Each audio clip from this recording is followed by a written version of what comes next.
Institute Series 2021. The theme for the series is Resilient Teachers, Strong Schools, Embracing a New Era in Education. This afternoon, we will be having our topic this afternoon.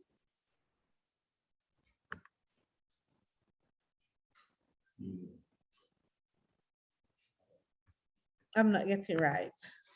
Our topic this afternoon, the law as it relates, COVID-19, legal considerations for employers and employees. Before we begin, we would bow our heads in prayer. Let us begin. Let us pray. O merciful and eternal God, we do thank you this afternoon for the privilege of having us here as teachers in this series of workshops. We ask you, God, to guide us and protect us as we go through these sessions. Dear God, let us be educated more on what is to be presented here to us. In Jesus' holy and precious name, amen. This afternoon, we have our guest, our legal counsel, Mr. Jomo Thomas, and he will be speaking to us on the topic, as I said before, COVID-19, legal considerations for employers and employees, the law as it relates to health crises, the law as it relates to testing requirements. Can vaccines be mandated? Can you be dismissed for not getting vaccinated or tested? So are you now welcome? This session is supposed to be an open session, and we welcome at the end, we welcome a discussion. So at this point, I now welcome Mr. Jomo Thomas to do his presentation. Mr. Thomas. Yes, good evening. Thank you so much for having me talking to your members today. It is always a distinguished pleasure to speak to people and to speak with the union. I know this is part of your Summer Institute series, and I am glad to be a part of it.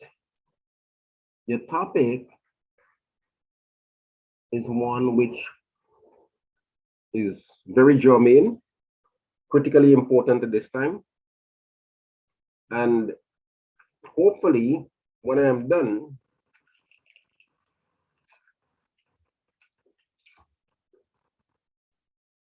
your members would have a better understanding,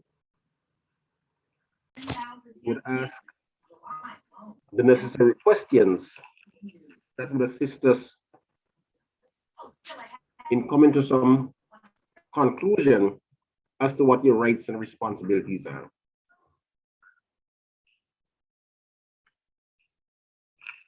The first thing I want to say is that you all are members of the Teachers Union. So at a minimum, you have what the trade unionists of old, I don't know to what extent modern day trade unionists talk about it, but the trade unionists of old used to describe your own participation in the union as trade union consciousness. And trade union consciousness is intended to denote a reality where people amalgamate, people get together in order to defend their own interests. And in defending their interests, they do not allow anyone, any other association, or anything to get between their trade union consciousness, which is their right to be part of a trade union which they perceive to be defending their interests. So I hope that the issue of trade union consciousness continue to grow among your members so that you can always have the unity and solidarity of your union. Because without that unity and solidarity, the union would be weak, the union would be disjointed, the union would be disconnected with itself, and as a consequence, would not be able to properly defend its members. So trade union consciousness is vitally important because it talks about unity of members and unity of purpose. Now, the task before us is to look at the problem which now confronts us, and that is what the government says is a medical emergency. And if you listen to Prime Minister Gonzalez 2 Wednesdays ago, just before he went into Parliament to pass the amendments to the Public Health Act and the Medical Officers Act, he said that this medical emergency has been in existence since March of 2020. Not March, April, I'm sorry, April of 2020. And he points to the fact that the World Health Organization has declared a pandemic, and St. Vincent, in following that, declared a medical emergency and has been acting under that medical emergency since then. All of last year, nurses and other people, in fact, the nurses got big calls last year because at that time we were dealing with the dengue epidemic. We had the outbreak, COVID being declared a pandemic. So those were major challenges facing our country and our people. And nurses were on the front line. Teachers were also there, but they were not projected until school was supposed to open. I think it was April 17th this year. But last year, people worked online. You all carried out your duty. You engaged in presenting information, educational information to your students with the hope that they would not have what certain sociologists and educationists have called an education deficit. With that medical emergency declaration, the government began to do a number of things. And they passed a number of amendments to the Public Health Act. And you may recall in February, I think it was February 21st of this year, the government, by then, the vaccines had come on stream, and the government went to the Parliament and made an amendment to the Public Health Act, in which it said that it was prepared to embark on a voluntary immunization program. During that time, you would know all of last year and up until now, we have like about just over 2,200 persons who tested positive for the coronavirus. We know as well that based on government estimates, we also know that close to 2,000 persons who were infected with the coronavirus have recovered. So what the government announced, when the government changed law in which was announced in SR 06 of 2021, to have a voluntary immunization program, the issue really came to the fore because a number of people were saying, well, we are concerned about the efficacy of the vaccines. We are concerned about the safety of the vaccines. And I do recall in April of 2021, the Police Welfare Association, the Public Service Union, and the Teachers Union held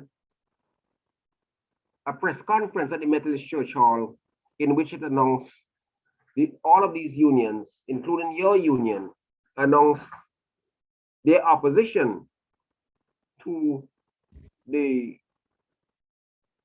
vaccines and testing. And if we could fast forward now to August 6th, the government went back to the parliament and made further amendments to the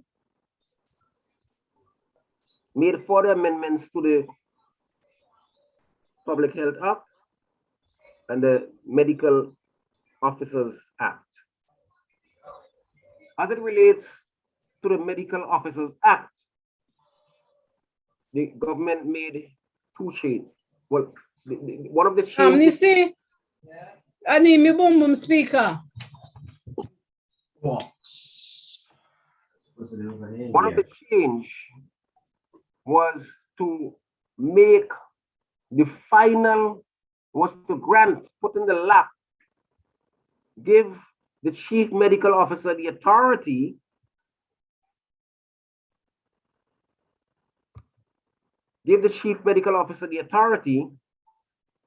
to determine whether someone had a medical health condition which prevented them from taking the vaccine. On the public health amendment, they did basically two amendments. One, they removed the word voluntary, which had been included a mere 6 months before in February. And they also, part of the act said that in addition to persons who would have a medical condition, and in addition to persons who may have an exemption, a right to exemption based on reasons of thought, fundamental right as it relates to thought, particularly as it relates to religious thought. It also had an exemption for children and their wards. The government, in its wisdom, went ahead and removed that section which talked about exemptions for children and their wards. Now, there has been a lot of conversation in St. Vincent and the Grenadines as to whether the removal of the word voluntary from the act means that the government is moving to make vaccines mandatory. There has also been discussion about whether the removal of the word children and wards are intended to mean that the government would now seek to vaccinate our children. You would also know that there was an amendment where in the past, public officers who did a medical procedure was allowed to do that at the expense of the government. The government moved to now say that if you have a medical procedure, as it in this case to engage in testing, you would now have to pay $27 each time you have to test. So those are the changes. How does that comport with the constitutional with the legal mandate? The Prime Minister of St. Vincent and the Grenadines says that he has common law, statutory, and constitutional authority to do as he's doing.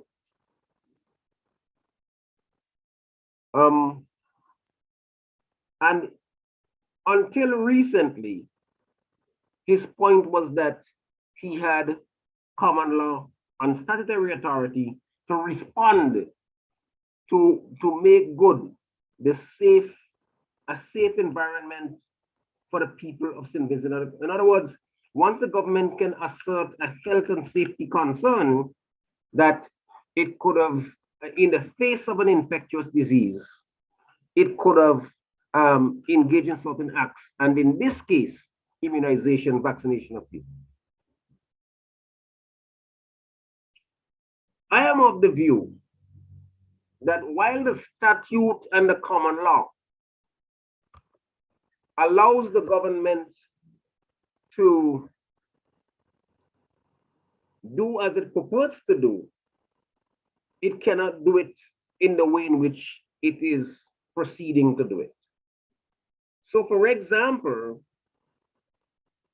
my view is that even where the government says St. Vincent is under a medical emergency, it is my respectful submission that the government has gone around about it in an improper situation, in an improper way.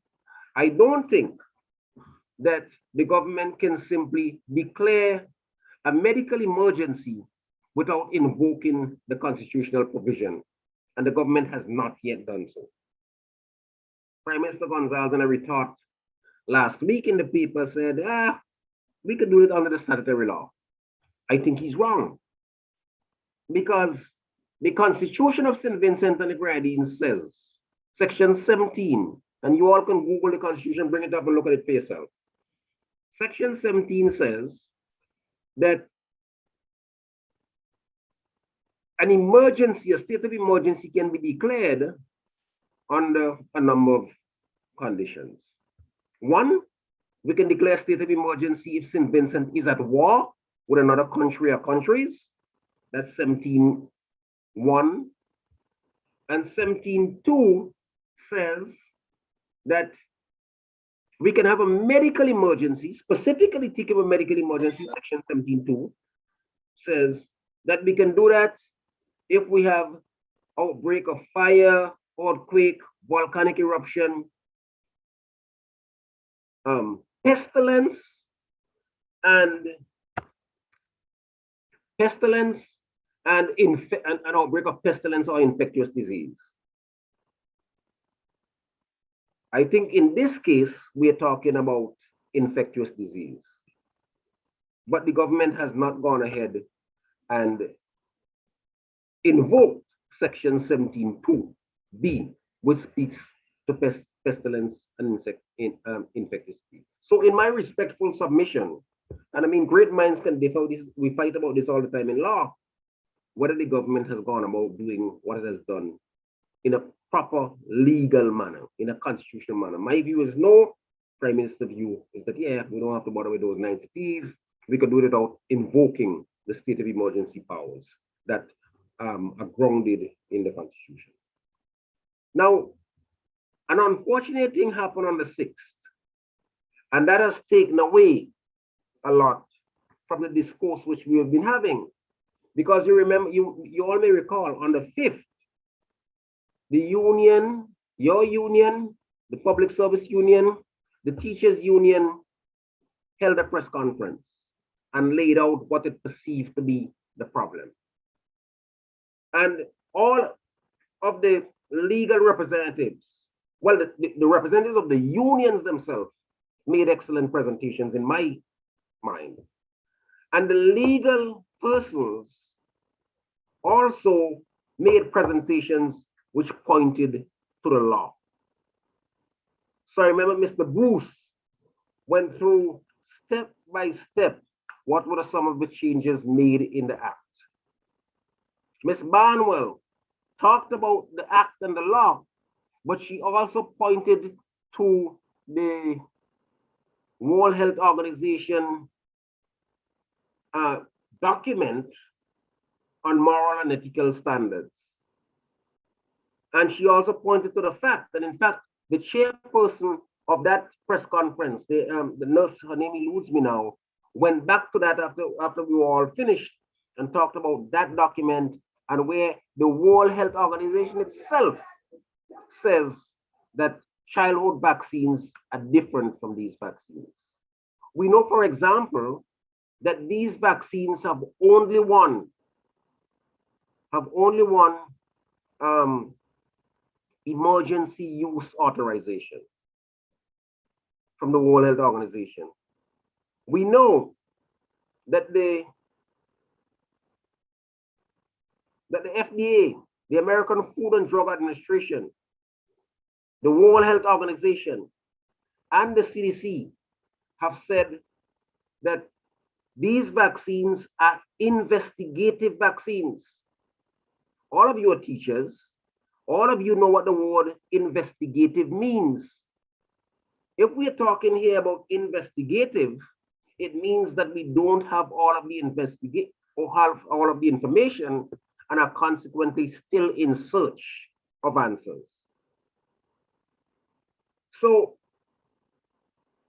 the surprise then is, why is the government of St. Vincent and the Grenadines, and by extension, the governments across the region, moving in the way in which they have moved to try to take us to mandatory vaccination?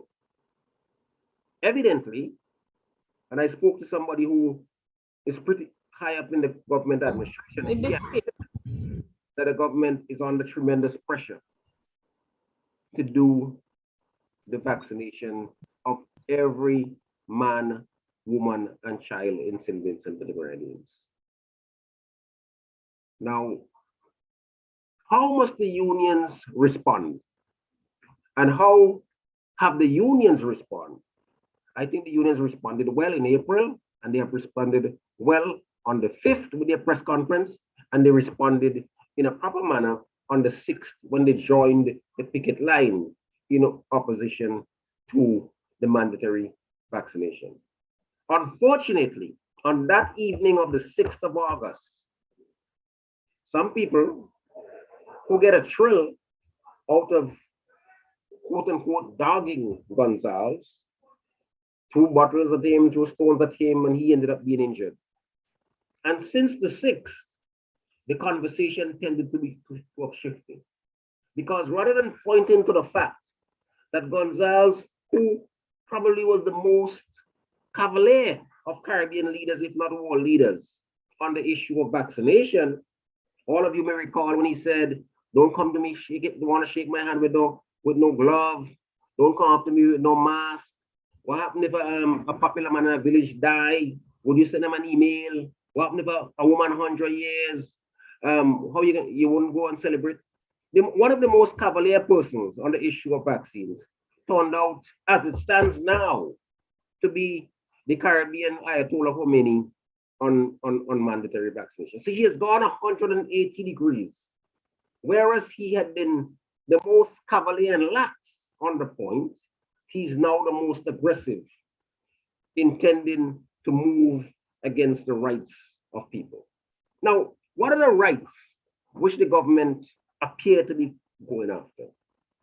You have a right to privacy. You have a right to privacy to your medical documents.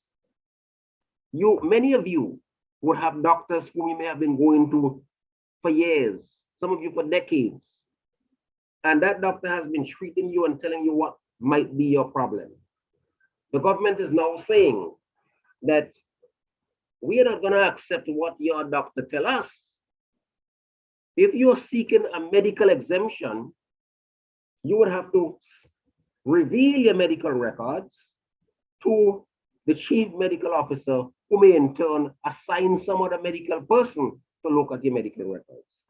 So to us, that's a fundamental, to me, and to our office where Ms. Barnwell sits as well, that's a fundamental assault on your right to privacy. The Constitution also allows for a protection for the right to conscience, so that you can make a thought objection, freedom of thought, the whole question of the integrity and autonomy of your body. You can make exceptions. You can make religious exceptions. My religion tells me I should not do this. The government even removed, while rhetorically it genuflects to the issue of religious exception, it has moved and said, took that out. So even the right, remember the Prime Minister had this coinage that said you can make a religious exception, but it has to be a good faith religious exception. Well, I don't know what that means, because you may not be someone who goes to church every Saturday or Sunday, but you may be someone who sit at home with your family and say a prayer and do your Sabbath and whatever else you do. Because the book tells us where 2 or 3 are gathered, the master is in the midst. So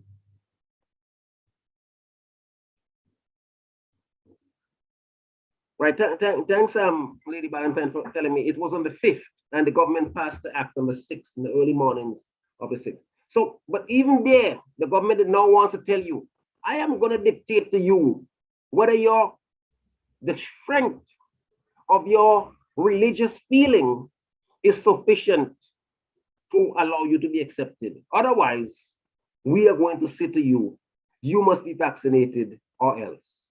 And when the act was passed on the 6th, when the act was passed, as Ms. Anne-Marie Valentine just reminded us, it was passed early in the wee hours of the morning. They stayed there all night. They had some undue haste, as if we must get this done by a certain hour.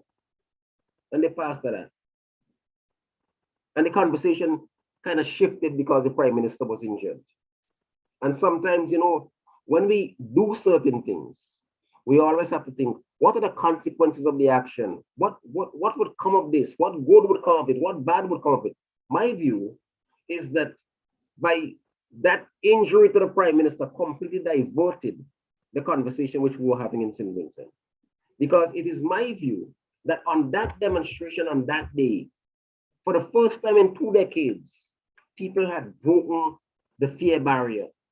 You saw nurses in their uniforms, custom workers in their uniform, teachers on there. That demonstration was like about 3 or 4 times larger than any other demonstration we had before. But we have spent that time since the 6th, since the 5th, to now, who condemned the Prime Minister? Who condemned the injury to the Prime Minister? Who condemned it forcefully enough? Who made explanations, rationalization explanations as to why he should not have gotten out of his car and so on and so forth? While the focus, had that injury not occurred, would have been about why are they trying to take away people's rights? Why are they trying to force these vaccination on people? So they have asserted that they have a right to do what they're doing. And you can be sure the Prime Minister has said it, that they're going to do an SRNO soon, in which they're going to announce who are the frontline workers. And we know from back in April that it is inevitable that teachers declared frontline workers, because they tried to do that back in April when they were going to open school. So the Prime Minister has talked about nurses, doctors, port workers, immigration workers, and so on and so forth. By the time we get, I think school is opening October 4th this year, they're going to include teachers. And the question becomes, what they're doing, is it constitutional?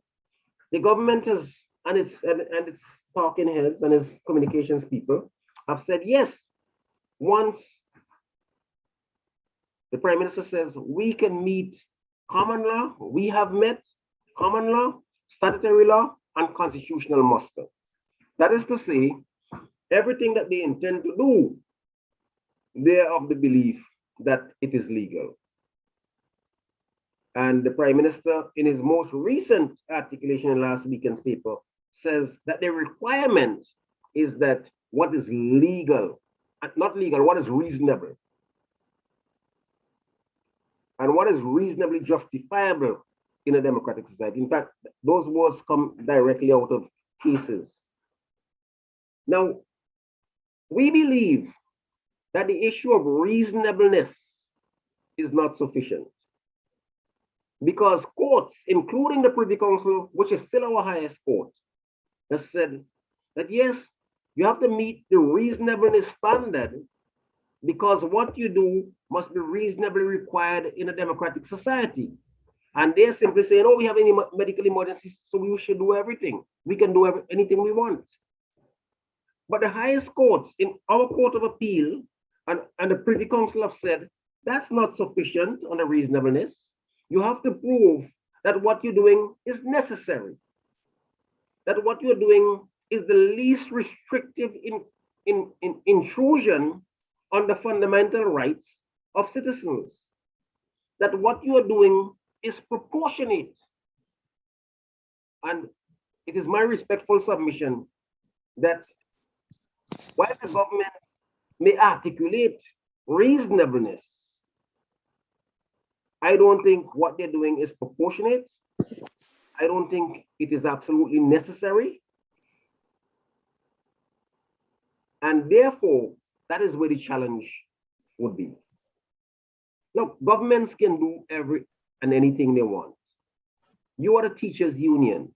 You had practical examples where when the government signed an agreement with the teachers' union and certain teachers attempted to use that agreement, the government turned back and said, that agreement don't want a damn thing, because for us, it was purely aspirational. You all have the experience of a former president, Otto Sam, who Prime Minister went into a school, behaved inappropriately. He raised the issue with the Prime Minister and his principal. He was moved from his school in South Rivers to Nemo. He gets to Nemo, they simply shut him off to the side. They didn't give him a computer, they didn't give him a desk, they didn't give him a room. As we said in the court, what they gave him to do was akin to what they would give a yes worker to do. And Otto Sam was a highly experienced guy, highly trained guy, had gone to, had a first degree, had a master's degree, had been teaching for more than 30 years. The government still moved to fire him. The government still refused to rehire Daniel, Thomas, and Mr. Johnson. So the government can use its coercive power of the state and do what it needs to do. The key, however, is to get back where I started, that you, all of you, have to have trade union consciousness. As Angela Davis, the civil rights worker in the US once said, always remember, all of you have to remember this saying, if they come for me in the morning, they will come for you at night. So when they come for me, you have to know you have to stand for them. It's like a neighbor, it's like in colloquial term, we say, if your neighbor's house is on fire, you have to wet yours and stand in firm solidarity and prepared to fight. Nothing comes without a fight. The government tells you, for example, that you must take, we're going to pay for the first 2 shots and after that you have to pay. But if you want to take the vaccine, you don't have to pay anything. Now, if that is not discriminatory, and if that is not violative of the Constitution, I am not so sure what else is. What I can say to you all, though, because I want you to have a clear and distinct understanding, that the courts have always been very conservative institutions. If you read the Prime Minister last week, he said, oh, you know, we had a conclave and we spoke to former Chief Justice Dennis Byron. And we also spoke to the head of the law school in Trinidad, Rosemary Antwine. And both of them said to us that, look, you're moving fine. So it is possible that we could go to the court and lose. That is possible. And I think I have to tell you straight up that is possible. But that doesn't mean you shouldn't fight. But as an attorney in Grenada said recently, a lot of what we are able to make would be won on the streets. Because even if you want to go to court, as we saw with Johnson, as we saw with Otto Sam, those matters sometimes may take years. Well, when you end up winning, as Arthur Sam did, as Johnson did, Johnson and Thomas and Daniel got the pensions, they got the gratuity, and so on and so forth. So they didn't lose it. Otto Sam, whom they wanted to, who they tried to economically assassinate, he ended up winning his case, and he got his pension, he got his gratuity, he got his back pay, he got everything they had owed to him. So you all have to know that all is not lost if you enter a fight, but you have to engage the authorities in such a way that you may not have to get to a point where teachers are fired, but the pressure is going to come on. And the more the pressure comes on, is for you to decide when how you're going to respond to it. How you're going to respond to it. And I think that maybe I am talking too long. I'm probably going for 40 minutes. That's a little bit too long. Maybe I should stop here. And if you have questions, I should entertain those. Okay, thank you, Mr. Thomas. We now open the floor for any of the participants to ask their questions, make their comments, anything of that nature.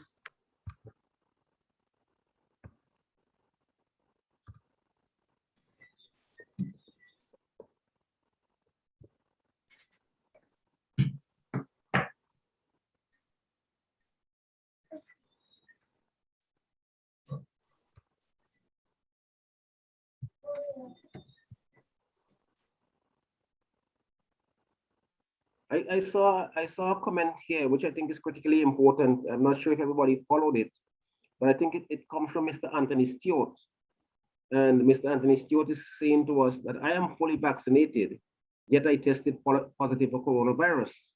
This means that there should be no discrimination in testing between vaccinated and non-vaccinated persons. He's absolutely correct. In fact, across the world, if there's one thing we know, is that the vaccination, the efficacy is shot, because what they're calling breakthrough infections, I mean, where they're seeing some people being reinfected even though they're fully vaccinated, in countries like Singapore and Israel and Gibraltar and Seychelles, where the majority of the people are vaccinated, the majority of the people who are getting who are becoming infected are persons who have been fully vaccinated.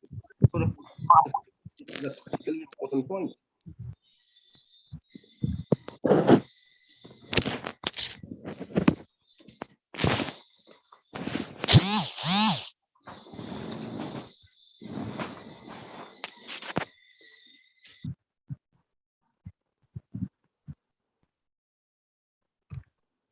Okay, Mr. Thomas, we were not hearing you for a while there.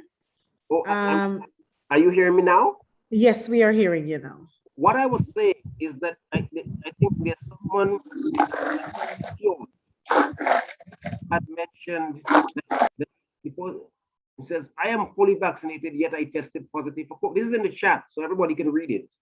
This means that there should be no discrimination in testing between vaccinated and non-vaccinated. And I was saying that is absolutely correct. And I also went on to say, in some of the most vaccinated countries in the world, the Seychelles, Singapore, Israel, England, United States, those countries, Gibraltar, in fact, he said that Gibraltar has 100% vaccination.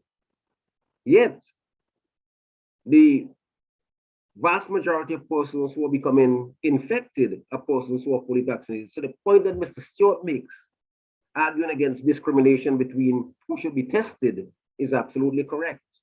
And that's one of the points that I think the union should go very strong with. We should call, I think all of the unions should call on the government to enter into negotiations as speedy as possible and to raise these points, because unless they want to be totally and completely vindictive, I don't see how they can say in the face of science that, oh, any vaccinated person can come and go whenever they want, but an unvaccinated person cannot do it. It is a kind of unconstitutional discrimination, particularly in the context of science, that should not, and I believe would not meet constitutional muster.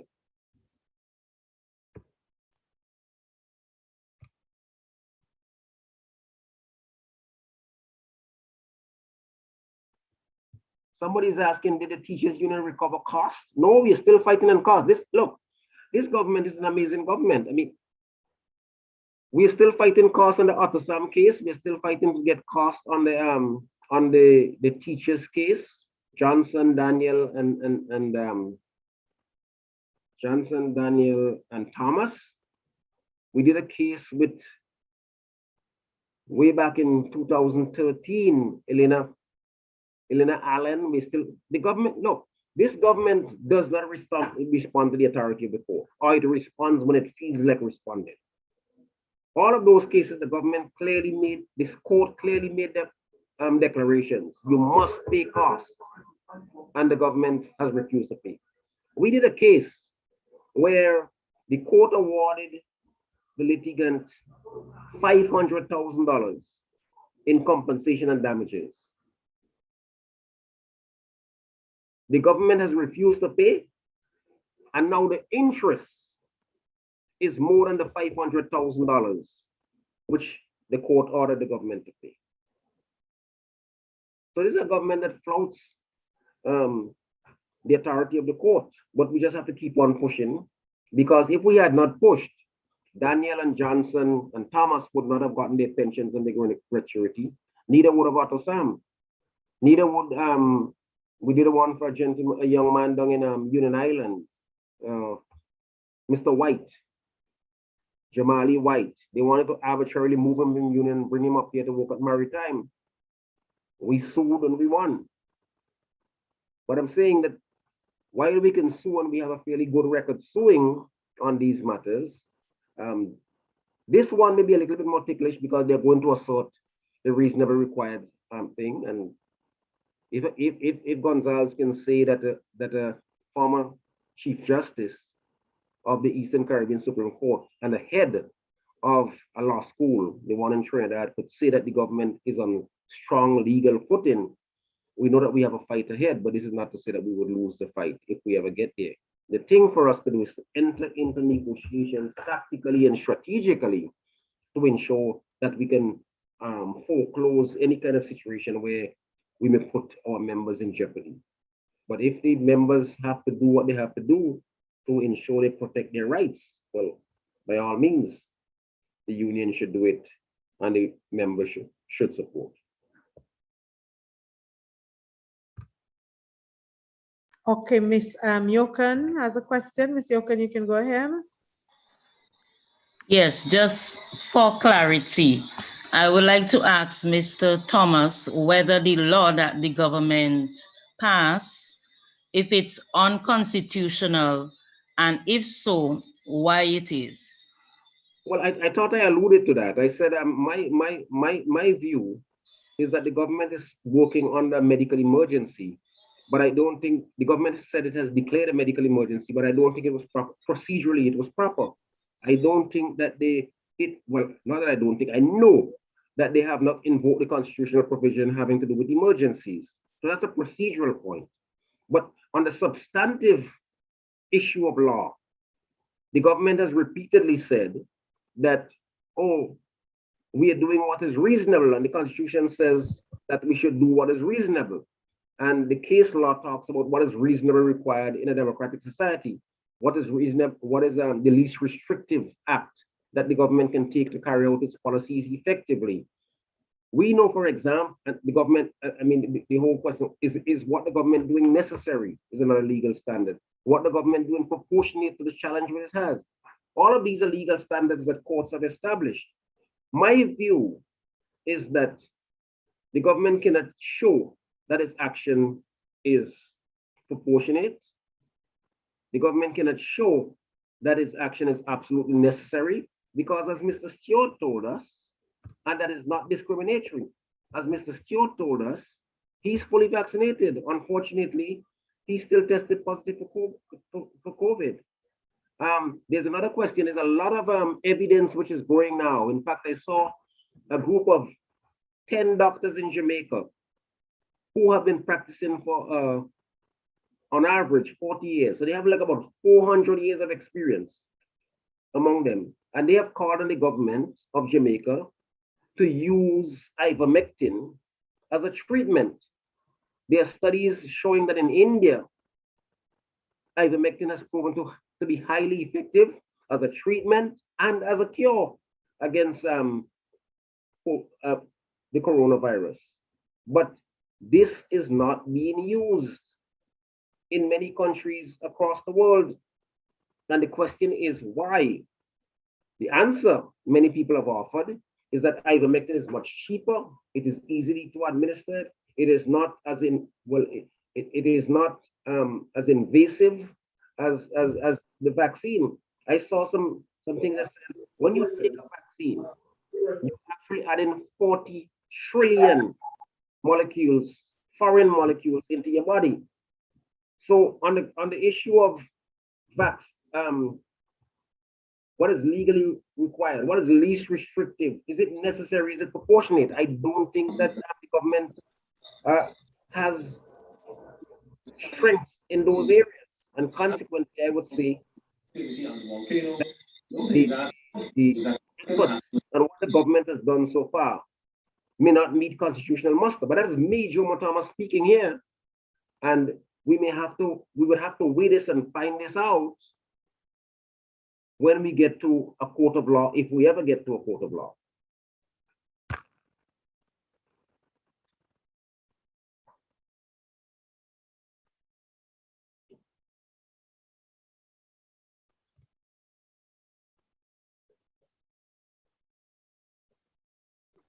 Good night. Sorry to interrupt just like this. I did not see any icon to raise hand or anything like that. From what I would have from what I would have heard from you, it's the fact that teachers also would have to be vaccinated soon. I was wondering if there's a set date for teachers to be mandatory vaccinated.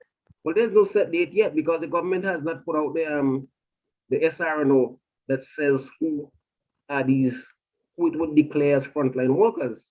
The Prime Minister has alluded to who might be declared. He said nurses, customs, immigration, port.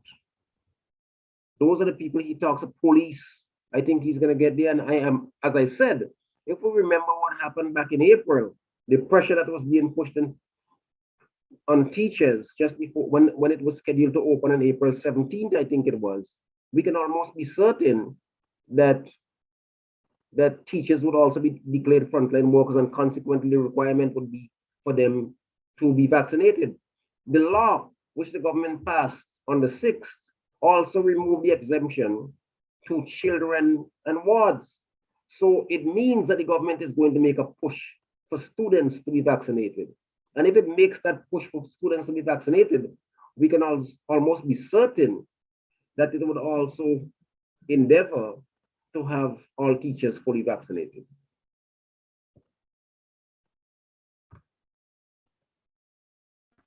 Thank you.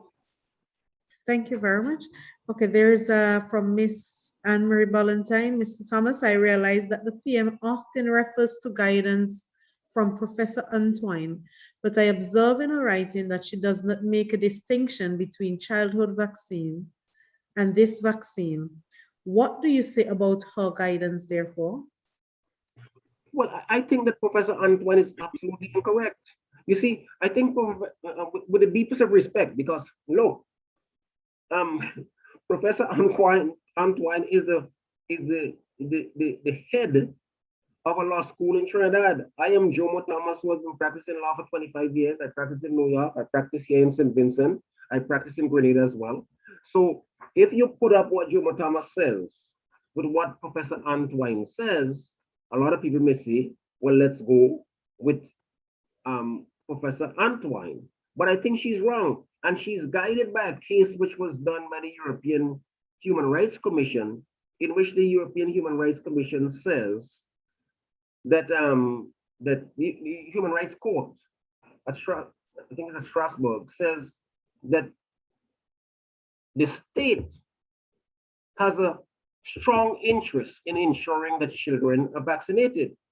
But a vaccination for children is not the same as asking for vaccination of the entire adult population. States can assert that right as it regards to children because the children are young and can make the decision for themselves. It is said that the state has a strong interest, an overriding interest to make an intervention to protect the best interest of the child. How does a state come in to say that it's protecting my best interest?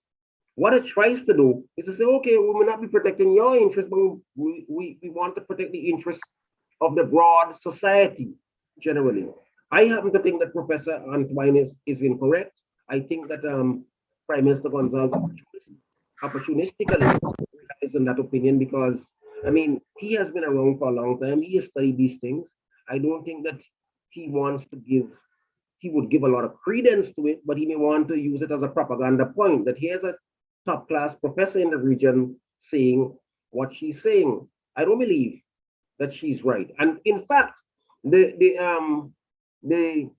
World Health Organization itself, in its guidelines, its moral and ethical standards, makes a distinction between the childhood vaccines and these vaccines which are being projected on people.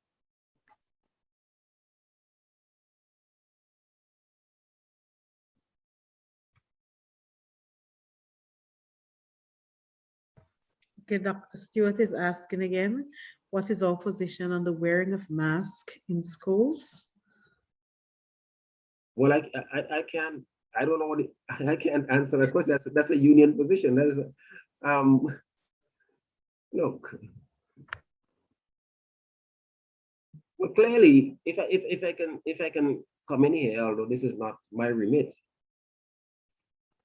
if the vaccines are not offering the protection outdoor,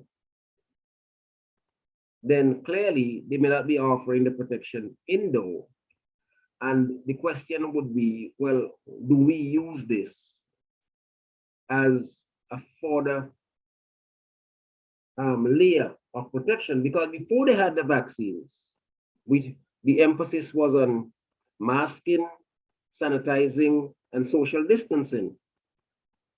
Now, the question has to be, could the union argue, or could citizens argue, that based on the problems with the efficacy of the vaccines, where it is being shown that even where you are vaccinated, you can still contract and you can still spread COVID.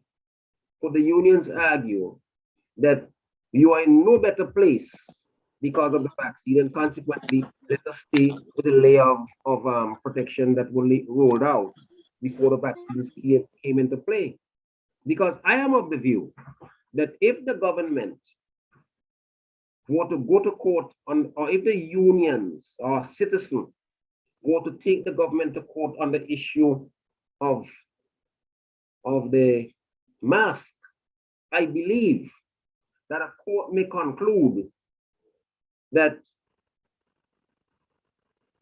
the wearing of masks and social distancing would be a reasonable requirement. I think that the wearing of the mask may meet that standard, or a court may not want, in where the World Health Organization has declared a medical emergency. I think a court would conclude that wearing of masks, social distancing is a reasonable requirement. And consequently, whereas in April, remember us saying, because what is happening, you know, they push this thing on in your nose, and sometimes it breaks the membrane in the back, and many people have complained of the bleeding.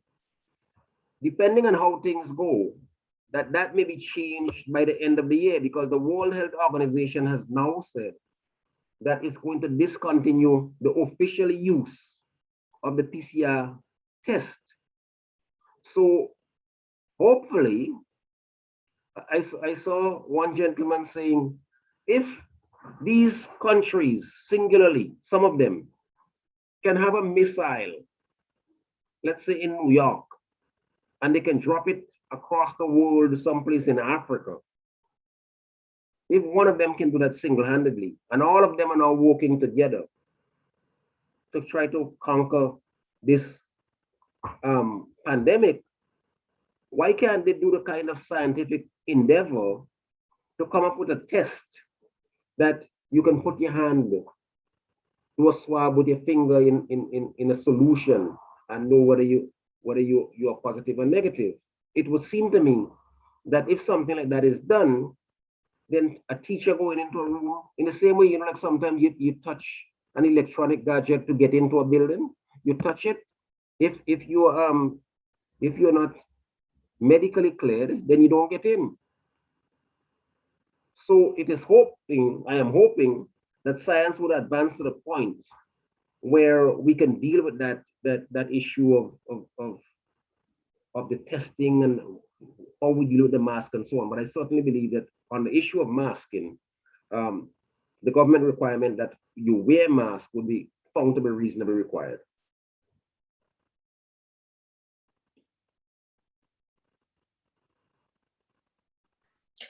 Okay, Ms. Anne-Marie Ballantyne, can you expound a bit more on on proportionality? I know you touched necessity, but I'm not sure if you talked about proportionality. Right. Well, what is proportionate? I'll give you an example in a case we did recently. We had a case where it was a case against the Eastern Caribbean Central Bank. And one of the banks here, one of the smaller banks, was suing. In the act that was passed across the region, the law says that all of these banks need to put up $1 million in one instance and $5 million in another instance. One of the arguments we made is that this was disproportionate because you cannot expect, let's say, a St. Vincent Cooperative Bank to have the same economic means as the Royal Bank of Canada or First Caribbean Bank or Republic Bank, because these were much larger banks. So we made the disproportionate argument. Justice Cottle, who called the case, dismissed on all grounds, and we are appealing, so that matter more likely would be heard in January, I think, when the Court of Appeal comes back. So the issue of proportionality has to do with whether the action of the state is proportionate, is what is necessary, reasonably required to confront the problem which is facing. So, for example, why do you throw? It's like, some people say you're trying to take a sledgehammer to kill a fly. You have all of these other things that you can do that other people are using across the world. People are social distancing. People are using masks. People are hand sanitizing. People are using ivermectin. People are using other drugs. People are using colloquial cultural concoctions. Many of them are proving to be successful. Why then do you say that vaccines must be the one and only thing? Isn't this disproportionate to the challenge which you have? And it is our view that it is highly disproportionate. And courts may well find that when we lay out. And a lot of this is going to come down to the science, because they're going to bring their scientists in, and we will have to bring our scientific experts as well to prove that what they are asking people to do is not even supportive by the science, and therefore it is not proportionate to the challenge. And the hope is that argument is persuasive with the court.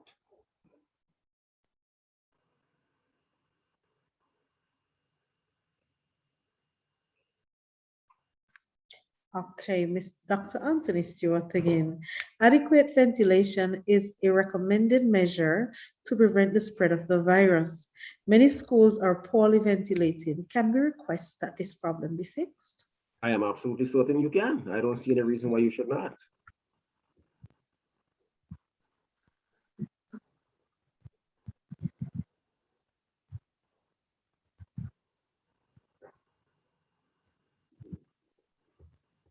Okay, is there anyone with any more questions? Anything that you wish to raise?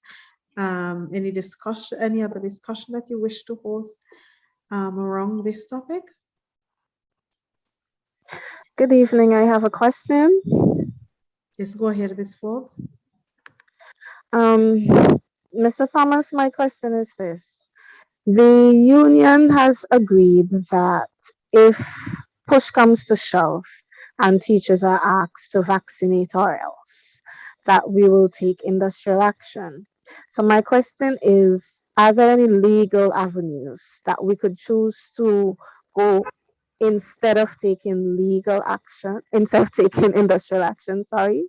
Are there any legal options available to the union, to the members, Yeah, instead of the industrial action option? there are a number of things that the union should do.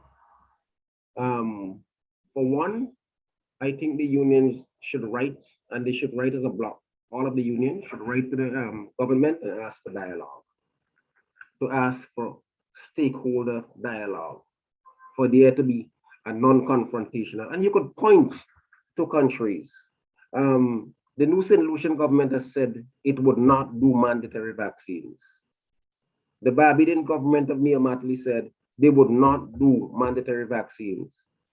The government of Andrew Holness says they would not do mandatory vaccines. So we have 3 countries in the Caribbean that has clearly said they would not do mandatory vaccines. So I think we need to have that kind of conversation, a stakeholder dialogue.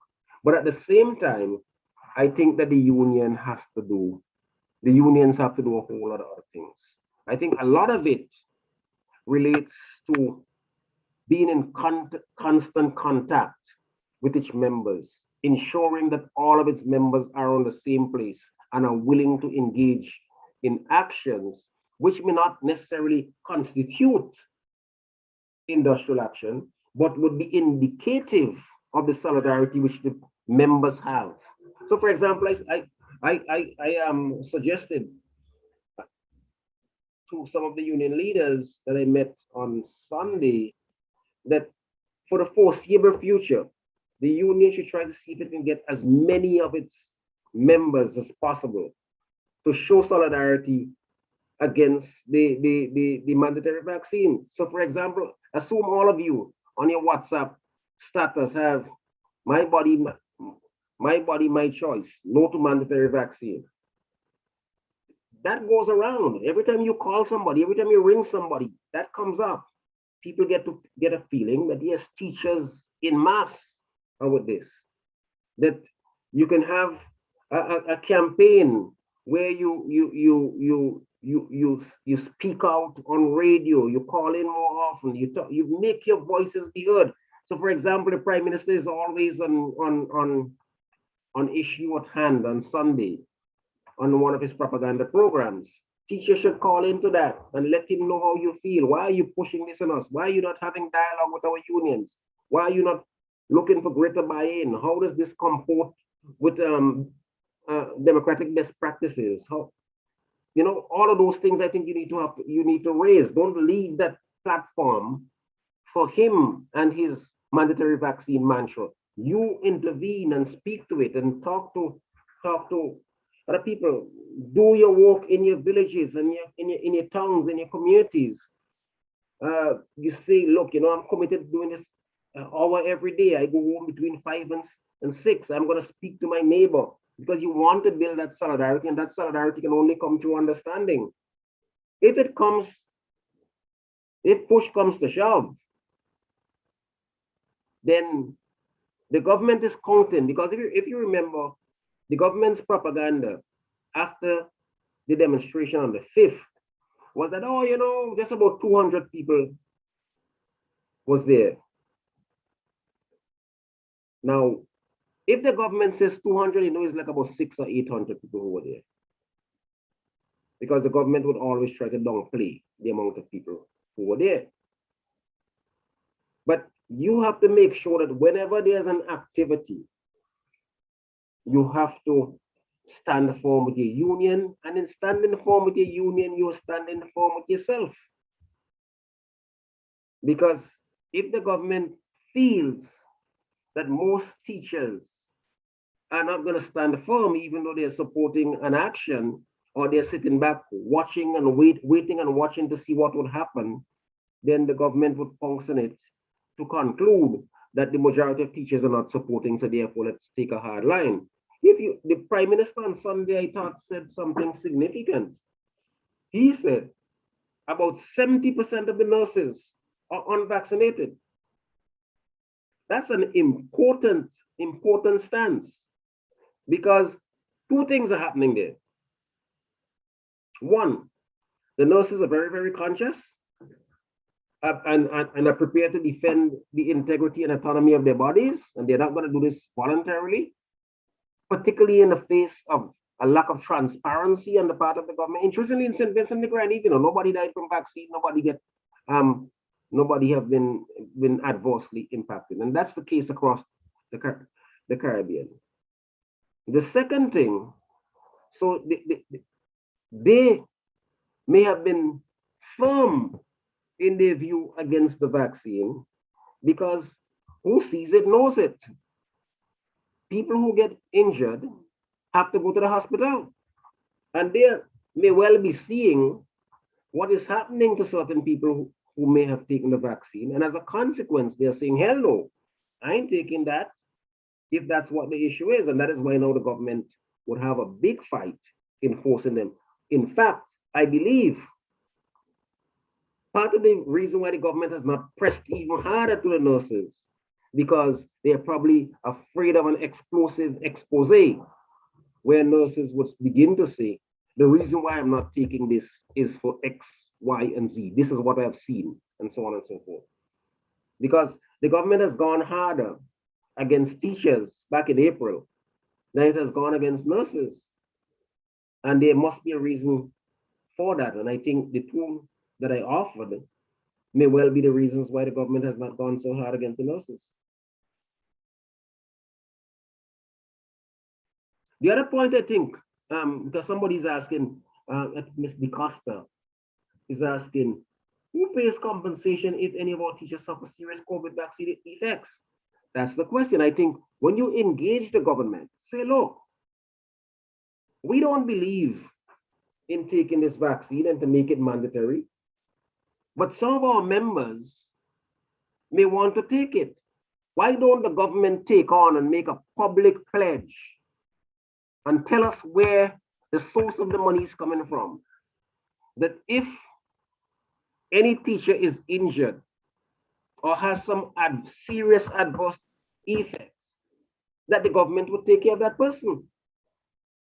I mean, it is significant that these vaccines only have emergency use authorization, and the governments across the world have given immunity from liability to the manufacturers of the vaccines. Part of the thing why I don't like to talk about emergency use, although it's important to use, if push comes to shove, you can be sure the World Health Organization, the CDC, the Food and Drug Administration are going to give authorization, full authorization. And if they give it full authorization, that doesn't mean that they are effective or safe. We know they're not effective now because our brother, Mr. Stewart, pointed to his own experience. And when we listen to the news, although I really advise many of you not to listen to the news, because that could be a mental health problem. Particularly when you're looking at American news, you're looking at a ticker that tells you, yeah, 4 million, 4 million one, 4 million two. But if we do that for fatal road accidents across the world, we probably would have more than 4 million. Last year, we had 8 million persons who died from heart ailments across the world. Nobody puts up a ticker on the television to say 8 million. I saw something that says 7 million people died last year from breathing in bad air. I haven't seen a ticker on any major news telling us 7 million people died. So part of the push to get you to become vaccinated is to make you feel that this is an in-your-face dangerous infection. So you hear when they talk about COVID-19, particularly Delta variant, they say it's highly infectious and dangerous. But if you read the story carefully, they would also tell you lower down in the story that it is not as deadly. But if you see highly infectious, dangerous, you conclude that, well, this thing is going to kill me. But if you read further down in the story, and some of the top virologists in the world have said, the more the variance is, the least virulent it becomes. It's the more dangerous it becomes. So, as my good friend Sully, the Calypsonian poet Sully used to say back in the day, do your research, but not make them take your mind.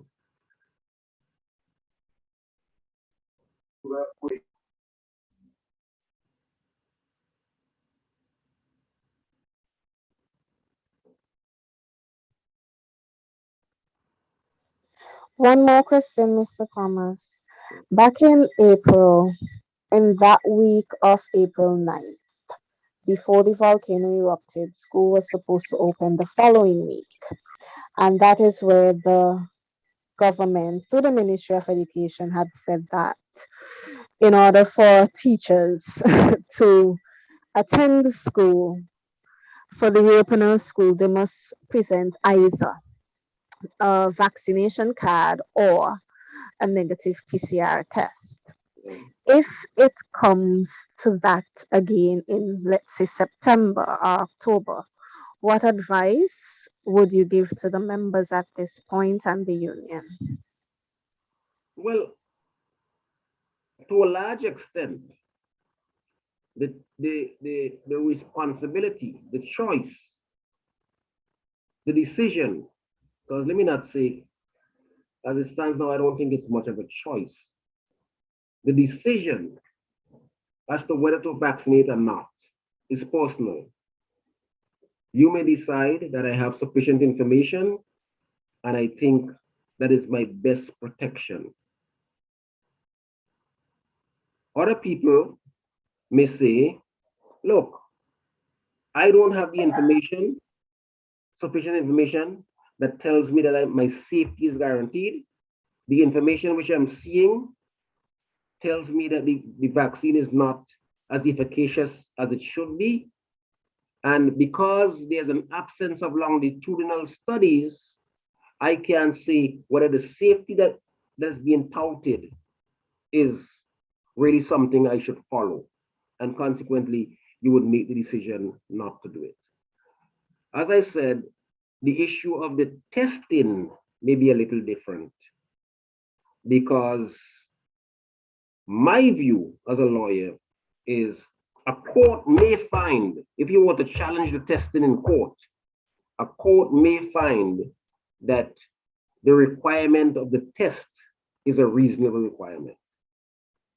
So most people I would say, I think you should ask for government in the meetings to try to see if we can develop an ivermectin regime as a treatment. We should also tell the government to engage in serious stakeholder discussions as it relates to the vaccination, not to try to force them on people, but to use suasion and see how that goes. But I think that if the government makes that demand as they did back in April, the teachers have already made a decision. I know the public workers have already made a decision that if the government goes that route, then there would be a requirement for, the mandate from members for industrial action. But industrial action could take a number of forms. You could have a staggering industrial action that says, you know what, we are going to seek out today at this school or at a series of schools. Because you know the law allows you can stay out for 2 days from school without sending a notice to the school. It's only when you get to the 3rd day that you have to send a doctor paper to show that you are ill. So there are a number of things that the union could do. The union leadership has to be really creative, because you don't want to go out and call an industrial action that, for a combination of reasons, may not get the full support that you want. I remember I was a very, very young person then, just out of high school. I didn't even quite finish high school because brother them threw me out of St. Martin's. But when the teachers had the teachers strike back in 1975, and that was a very, very strong, powerful. You had the overwhelming support of the teachers then. And I remember I was asked to go up into the countryside and check on the schools to see how things were going. But you want to get back to that point that when you call for an industrial action, that you have really, really strong support from all of your members. Because I wouldn't suggest that the union do engage in an action and then 10% or 20% of the members. I mean, you want to get above 50% of your members if you're really having a serious industrial action, because it is 50% or above that allows union to become the recognized collective bargaining organization. So similarly, if you're having an action, you want to have a tipping point of 50% or more.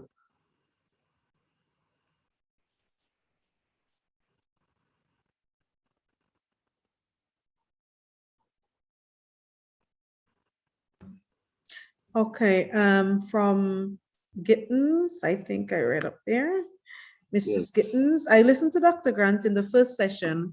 When asked, why do persons who take the vaccine still get infected? He stated that this situation is most likely with persons that are frail, the elderly, or those that are immune compromised, or whose immune system are compromised. As I continued to listen to him, I heard him say that vaccines are not foolproof. I have to open this a bit wide, I'm not seeing. So I'm wondering if you, Jomo Thomas, know any reasons that the government is hastening persons becoming vaccinated or to have mandatory vaccine? It is not true that that the infections are for persons who are frail or elderly. They're very young people who are fully vaccinated, who you can have what they're calling a breakthrough infection. It may well be true that many of us may be walking around and be healthy, but our immune is compromised. And we see that sometimes when we go down with a flu or cold, it is because of that compromise that virus is able to break through and we go down. But very strong, healthy young people may still have become infected even when they are vaccinated, when they are fully vaccinated. Any reason the government is hastening? As I said at the very beginning, one official in the law tells me that the government has a tremendous amount of pressure coming from international organizations, institutions, governments. You would have seen that this week, a member from the US Embassy in Barbados came over here to deliver 35,000 shots of Pfizer. I believe that's what's going to be used to help to vaccinate some of our children.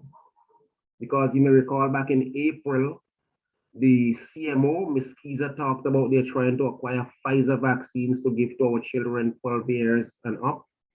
I am hoping that would cause an even bigger stance of no, hell no, among teachers, among parents. But that may be pressure, the international pressure, may be the reason. The other thing too that I think is a big reason, is a mistaken reason in my view, is that evidently the COVID pandemic has caused a serious downturn in the economies. These political leaders want people to start coming back. They want, our economies are very tourist dependent. They want tourists to start coming back and to come back in numbers. But we know that even where you have I've seen news where you have fully vaccinated cruise liners and people are still going down with COVID. So I am not so sure how the vaccination of all our people would protect us or help us come back to normal, except to say that some people may think that I don't want to take the vaccine, some rich, whoever, but I want to come to visit St. Vincent, but let all of the natives there take it to give a kind of protection to me. But that's a kind of fool's gold, because if you are fully vaccinated and you can still get infected and you can still pass it on, it matters not if a tourist, a rich person is coming and they are not vaccinated, and all of the nationals, the natives here are vaccinated, it does not mean that they cannot pass on that infection to the visitor. So I cannot really tell you, except that the whole world have bought into this notion that vaccines, once the vaccines came on stream, that vaccination is the way to go. They're disregarding the lack of efficacy of the vaccine. They're disregarding the anecdotal evidence which seem to be saying that vaccines are causing some deleterious effect on people, and they're hell-bent on vaccinating men, women, and children. And I think the teachers, because you all are the educators in society, you all have a unique responsibility to help to educate the people and to push back hard against what the government is doing, which many people regard, including myself, to be engaging in illegality.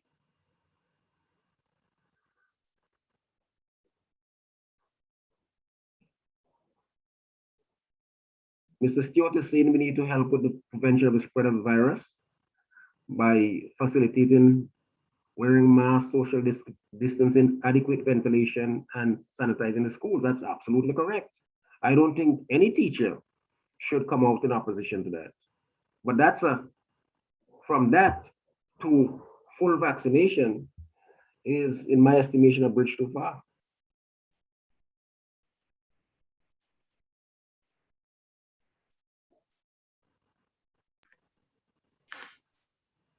Okay, it is also said from Ms. Walker, it is also said at that session, it was also said at that session that the unvaccinated are affecting the vaccinated. What are your views on this? Well, you may recall, right? Back in July, I think, or late June, the president of the United States, Bill Clinton, not Bill Clinton, sorry, oh my God, Joe Biden said that the disease is now a disease of the unvaccinated.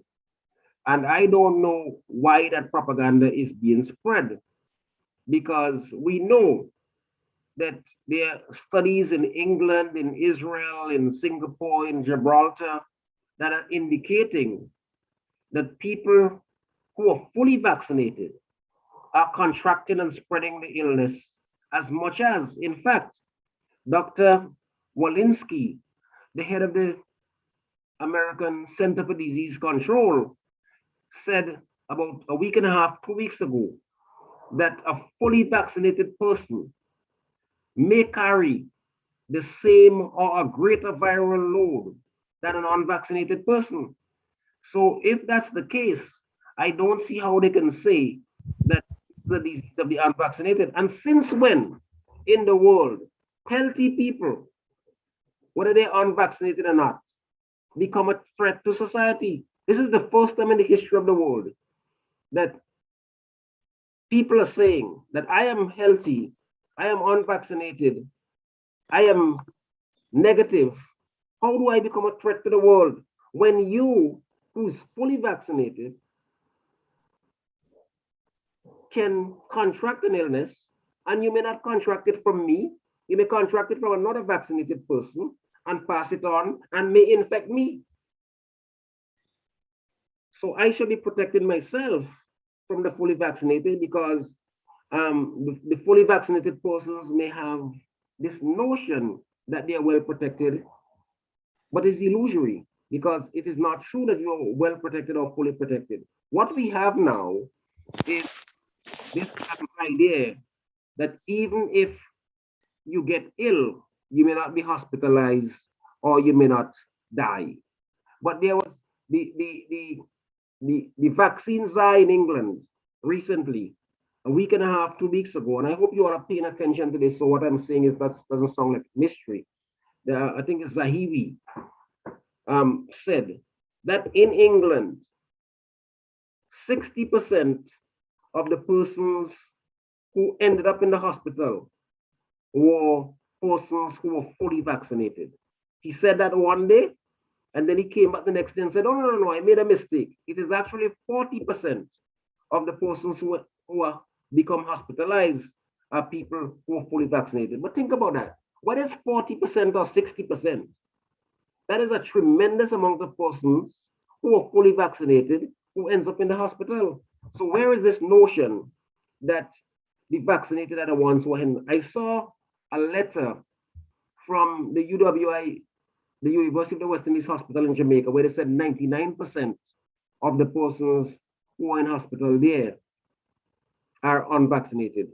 I saw some information coming out of the US where they said 99% of the persons who are hospitalized there are persons who are unvaccinated.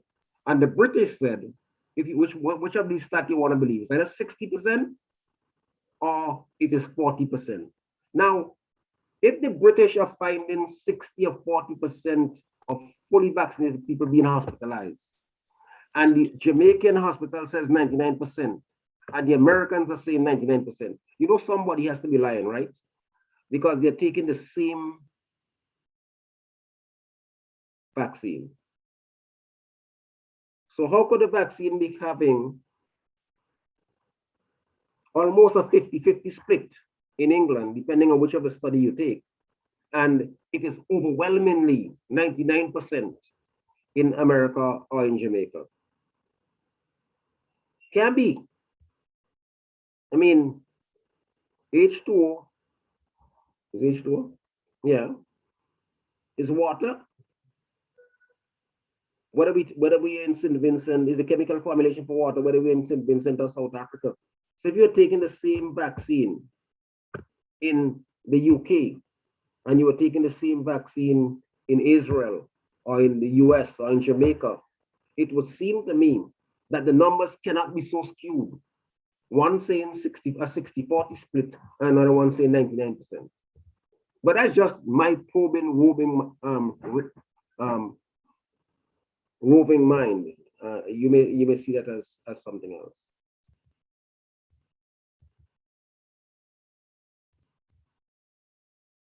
And somebody, Ms. Walker is saying, Admiral Walker is saying, unvaccinated are recovering fine before vaccines are ongoing.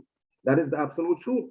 We have over 2,000 people, close to 2,000 people who have contracted the virus and have recovered. They didn't get any treatment. The state didn't send doctors and hospitals, and nurses to see them. They simply were told, okay, stay at home for 14 days or whenever you have to stay at home, and they recovered. In fact, there's evidence now. There was a piece in the Washington Post today which showed that the natural immunity which persons get from having contracted the disease, the illness, the infection, well, not the disease, the virus, is some 6 or 7 times better. The natural immunity is 6 or 7 times better than the immunity you may pick up from having been vaccinated. I mean, that's not my information. You could go and look for it in the Washington Post, or just Google it, which offers better immunity, natural immunity or the vaccination and vaccines, and hopefully it comes out. Okay, one of our viewers is saying that the Cuban vaccine must also, the option of the Cuban vaccine must also be placed on the table. He indicated that it is the only vaccine that he will take, and is also a way for the teachers who feel the same way. He wants to know, what do you think of it? Well, I am not epidemiologist. I am not a virologist. I am not a medical doctor. What I can say is that the Cuban vaccine probably the only one I know, the Adala vaccine, that is using the old formula to come up with the vaccine. This mRNA new innovative process is not the way the Cubans have gone. So, but I can say I know that the Cubans have made applications. The World Health Organization has said that they are pretty effective, but they haven't gotten widespread users yet. I don't think the WHO has given the authorization for them to start selling these vaccines. But the Cuban vaccine is not an mRNA vaccine. It is the traditional method that they use. And maybe some people may conclude, if at all they're going to take a vaccine, that they may take the Cuban vaccine, but who knows what people what decision people would make.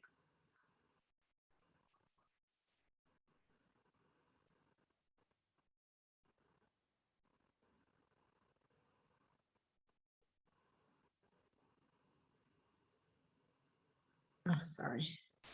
But Okay, I see Mr. Stewart is saying that we use the AstraZeneca, but no, we have all of them.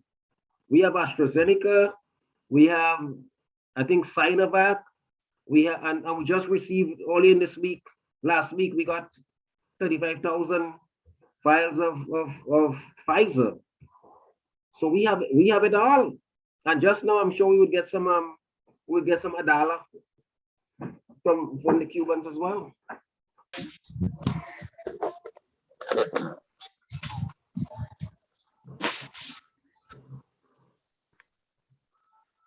okay. Okay, from Mrs. Gittens.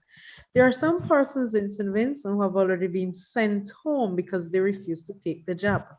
They were paid off. Some teachers would refuse. Would this be the same for teachers?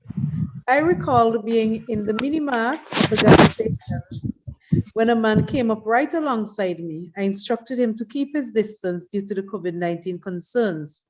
He rudely refused and shouted at me, "I am fully vaccinated." I have seen few negative attitude demonstrated from persons who have been fully vaccinated. Jomo, why so much varieties? It is frightening. I think that's what you meant to say. Well, it is frightening. Because look, we have gone a long way. We were told that the vaccines were coming and the vaccines were to be our savior. Then we started here, well, you have to be fully vaccinated. That wasn't the language before, it was you have to get vaccinated. Then we heard you have to be fully vaccinated. Then we heard, well, oh, but even if you're fully vaccinated, you can still contract and you can still pass it on. Then we hear, now you may have to take a booster shot. So when are we gonna come to the conclusion that the efficacy is a problem? When we're told we have to take the 13th shot or the 16th shot, or that it comes like what happens in the temperate region where every year you take a flu shot. I don't know. I think that one of the things I want to say to the union members, under no condition should you resign, under no condition should you walk off the job. Let them tell you you can't come on to the compound. Because I am of the view that once you show up to teach and they tell you that you can't come on to the job, you are effectively constructively dismissed. And if you're constructively dismissed, you have a cause of action in law to prove that you have been unfairly dismissed, that you have been wrongfully dismissed. If you walk off the job, then you may still be able to argue constructive dismissal, but you would have a higher mountain to climb.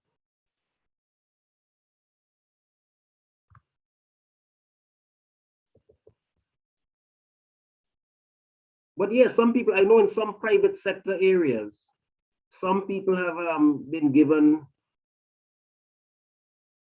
people are sent home and they are given a compensation package. Or some people are sent home and fired and said, oh, you don't want to take the vaccine, I'll fire you. When people get fired.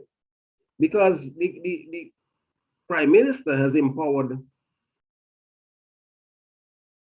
private sector people to do just that. I remember the Prime Minister a few weeks ago on issue at hand with Cecil Ryan was saying, look, if the private sector wants its hand strengthened, I would be prepared to go back to Parliament and pass laws that would allow them to do that. And that is precisely what they did on August 5th.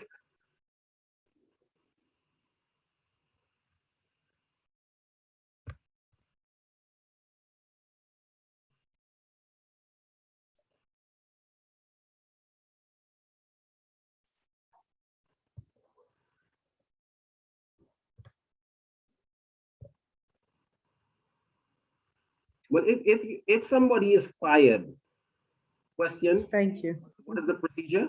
If somebody is fired, there are things you can file a contractual claim saying, look, I had a job and I was dismissed because I exercised my choice, and you will be able to bring all of the claims so that the matter is filed in court and you walk your way through the court system until it comes up for hearing. Mr. Thomas, I don't think I'm articulating that well in writing. So let me just say, it is said that you should not walk off the job. Yes. But how would you know for sure that you're fine? Like if I'm going to work and they're telling me not to come to work because I'm not vaccinated and I still go to work, how would I, when would I know for sure that I am fired? Or when should I not go? If you are told, and I heard the Prime Minister say that, look, if you don't want to take the vaccine, well, you may have to find another job someplace else. So how you are sure that you are fired is when you show up. You don't want to say somebody tell you, girl, I hear you can't go to work tomorrow because you're vaccinated. You know you want to show up for work. And let them tell you, as the Prime Minister was saying in April, if you all remember, well, you just can't come and enter the compound. So once they tell you you can't enter the compound, then you know that you have a case for constructive dismissal because you showed up ready, willing, and able to work. So I do not wait for a letter of dismissal. I just stay off. Well, no, they're the ones who tell you can't enter. You don't no, but that's their word against mine. That's word of mouth. You show up, you're teaching at the Kingston Preparatory School. You show up, have a security that tells you, Ms. Walker, where is your vaccination card? Mister, I have no vaccination, or Miss, I have no vaccination card. I am not vaccinated. I have no intention of getting vaccinated. But I have a test that shows that I am not infected with this virus. I am here to teach my students as I have been doing for all of these years. Ms. Walker, you cannot enter the compound. So you have been blocked. You don't need anything further. Oh, I will come back tomorrow and the other day until I get my. I think that is commendable, but in fact that may be a good form of continuing protest rather than staying at home. That every teacher who is blocked comes back every day and be told you can't enter. So you have a track record that even when they told me one day, I came back again and again, and for the last 4 weeks I've been coming, and each time I'm going to teach my students.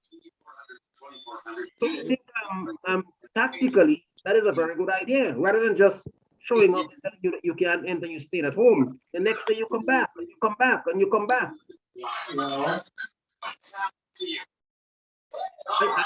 I think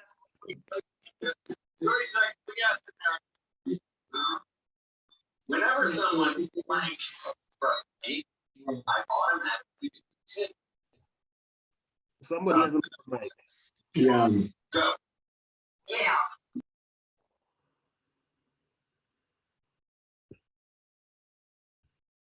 Okay, Miss Daniela Jacobs' hand is up. Miss Jacobs, you can go ahead with your question. Good night, everyone. My question is similar to the last person's question. Now, in the event that I show up to my job and I am asked to show proof of vaccination, will I be wrong? Or maybe wrong is too strong a word, but will I be wrong to say, well, my whether or not I'm vaccinated is my personal business because it's my medical information? Well, I wouldn't say that you are wrong, but remember the statutory law now says that you may be required to show your information to the chief medical officer or someone designated. So I wouldn't want them to try to trap you in an insubordinate on the issue of insubordination, unless you want to fight that. Then you would, if you want to do that, then you would have to fight constitutionally that this is a violation of your right to privacy, because now the government is requiring you. For example, if you're HIV positive, do you have to show that you are that disclose your medical record? They may argue, well, no, you may not have to do that for HIV because it is not infectious in the same way in terms of transmission as it is with the coronavirus. But you would have a constitutional argument to make as to whether the violation of the right to privacy allows you to say, I am not showing you my medical record. And thank you. The next part of my question is this: in the event that I am told if I don't have a vaccination card, I have to leave the compound. Can I refuse to leave? Well, you can refuse to leave, and then they may use force to take you off. Okay, I just wanted to know that. Thank you. I don't want you to get in any fight with nobody. No, I just want to know my rights in terms of in the event that this becomes a thing where if you don't have a vaccination card and you show up to work, what can I say to my head teacher respectfully? Yes. That's basically where I'm going in terms of the legal aspect of that. Understood. Okay. Okay, we have a question here. Somebody, Miss Wilson is I'm not sure if Kenyon is a man or woman. I think it's a woman. Did not the Prime Minister say that you will be placed somewhere else if you refuse to take the vaccine? Well, part of the least restrictive action is that they may say, okay, we will try to accommodate you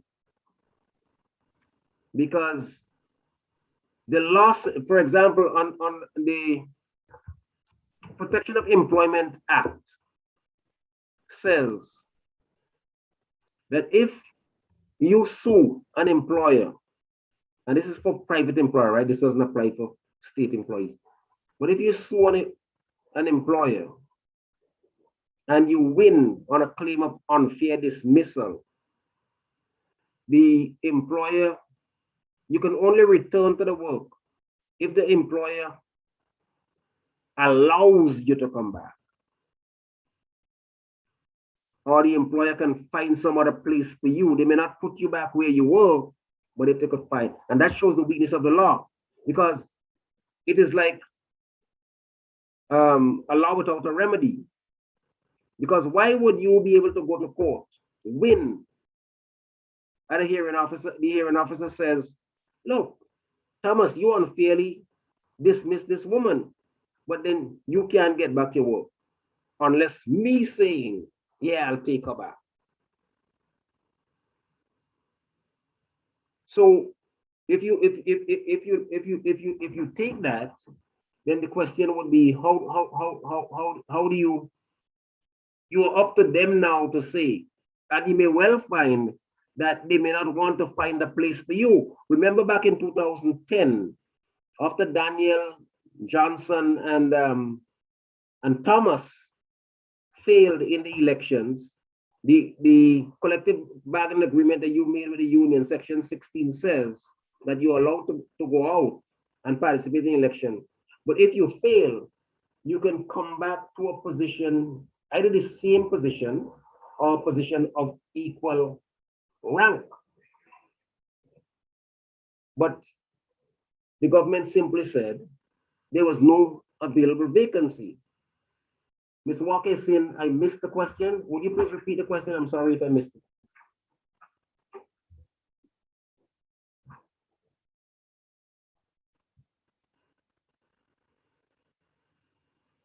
Ms. Walker?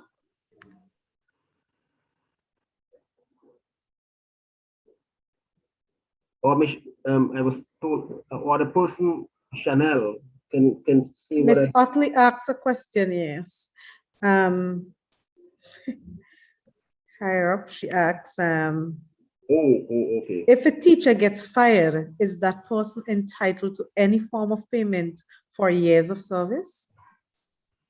Oh, well, no, if you get fired and you lose, you ain't getting nothing. Because remember, that was the classic case with Otto Sam. They were really trying to economically assassinate Otto Sam. So had Otto Sam not win his case, lost 33 years that he spent as a teacher. Because he won all of the years not in the classroom, the government had to pay him for every month that because remember, in that case, Justice Henry, I think it was Justice Henry, Justice Storm. We get all of these cases are rolling into one now. But the judge said that in her decision that Mr. Sam always was and remains a teacher. Remember, that was the decision. So all of the years that they had fired Otto Sam and kept his monthly salary. So if he was out for 48 months, they had to pay him 48 months of salary, plus his pension, plus his gratuity. But if you lose, which is what they intend to do, they intend to economically assassinate you so you don't get anything. You ain't gonna lose. And that is why the fight has to ensure that you don't ever get there. You know, that you do all of the things.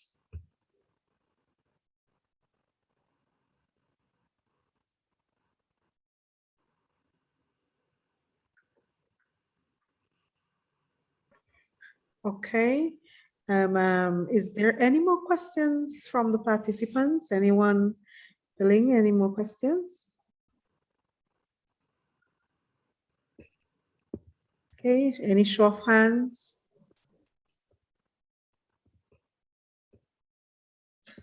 Okay.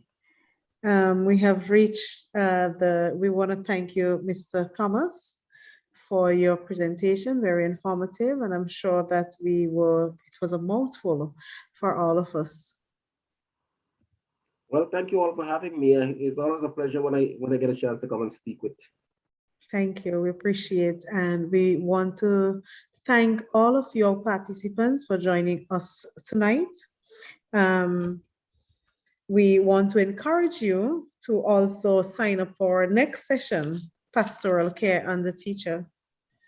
As Ms. Malaika Mohammed is rightly saying, let us keep united, and we'll see you at our next session, Session 3, Pastoral Care and the Teacher, on September the 2nd. So thank you, everyone. Have a blessed night. All the best. And also, we're sharing the session also on YouTube. So we'd like for you to encourage others to join. Also, if you can't get in on the Zoom, you can also join us via YouTube. Okay, so thank you very much, Ms. Yokan. Thanks, Mr. Thomas. I think that as teachers, we just need to work together. Unity is strength.